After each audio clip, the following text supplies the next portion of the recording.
આનંદનગરમાં પીજીમાં interior ડિઝાઇનિંગનો અભ્યાસ કરતી વિદ્યાર્થીની પર દુષ્કર્મ આચરનારને ઝડપી લેવામાં આવ્યો. નમસ્કાર મિત્રો, હું વિપુલ પટેલ, શિક્ષાપત્રી સંદેશ ન્યૂઝ સત્યની સાથે.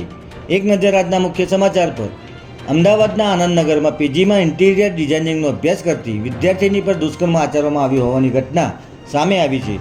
સિક્યુરિટી ગાર્ડ પહેલાંથી જ ધાબા ઉપર યુવતીની રાહ જોઈને બેઠો હતો અને યુવતી જ્યારે ધાબા ઉપર ચાલવા આવી ત્યારે આરોપીએ યુવતીની સાથે શારીરિક સંબંધ બાંધવાની માંગણી કરી હતી, પરંતુ યુવતીએ ઇનકાર કરતા આરોપીએ પાછળથી યુવતીને વાયર વડે બાંધીને નીચે પછાડી હતી. ત્યારબાદ ધાબાનો દરવાજો બંધ કરી યુવતીનું મોઢું દબાવીને દુષ્કર્મ આચર્યું હતું. બનાવને પગલે પોલીસે ગણતરીના કલાકોમાં આરોપી ધર્મસિંહ રામશંકરસિંહને દબોચી લીધો હતો. ચાંદખેડા વિસ્તારમાં ચાલતા જુગારધામ પર પીસીબીની ટીમે દરોડો પાડીને 7 જુગારીઓને રંગે હાથ ઝડપી લીધા છે.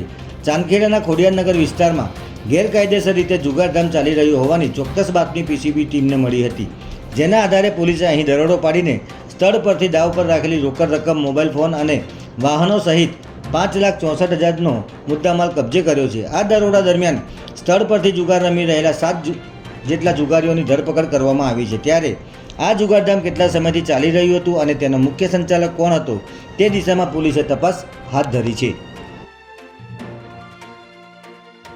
અસલાલી પોલીસે બારેજા નવાગામ માર્ગ પરથી આઈસર ગાડી ઝડપી લઈ બિયરનો મોટો જથ્થો કબજે કર્યો છે. બારેજા બાયપાસ તરફથી મહિડા પાટિયા તરફ આઈસર ટ્રકમાં બિયરનો જથ્થો લાવવામાં આવી રહ્યો હોવાની બાતમીના આધારે પોલીસે બારેજા હાઈવે બાયપાસ ખાતે વોચ ગોઠવી હતી. ત્યારે બાતમીવાળી આઈસર ટ્રકને રોકાવી તપાસ કરતાં તેમાંથી બિયરનો 5,241 ટીન મળી આવ્યા હતા, પરંતુ આઈસરનો ચાલક બાવરની ઝાડી અને અંધારાનો લાભ લઈને ફરાર થઈ ગયો હતો.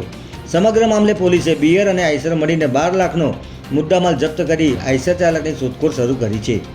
જય હિન્દ, જય ભારત.